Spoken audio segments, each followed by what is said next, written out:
Jane Austen 1775-yil 16-dekabrda Angliyaning Hampshire grafligidagi Steventon shaharchasida tug'ilgan. U oiladagi 8 farzandning 7-chisi bo'lib, ota-onasi o'qimishli va keng dunyoqarashga ega insonlar edi. Yosh Jane juda erta ijod jarayoniga kirishadi. U 14 yoshlardanoq badiiy asarlar yozishni boshlaydi.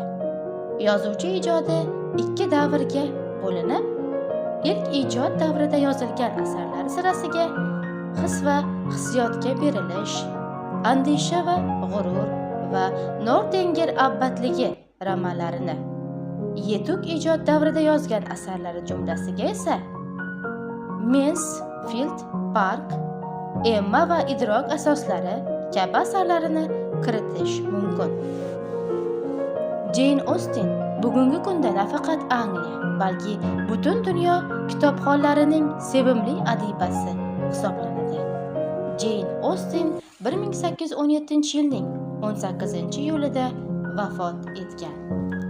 Jane Austen andisha va g'urur asarida qishloq dvoryanining qizi Elizabeth Bennet bilan o'zining kelib chiqishi, boyligi ila mag'rur boy pomeshchikning o'g'li Fisyulian Darsi o'rtasidagi sarguzashtlarini hikoya qiladi.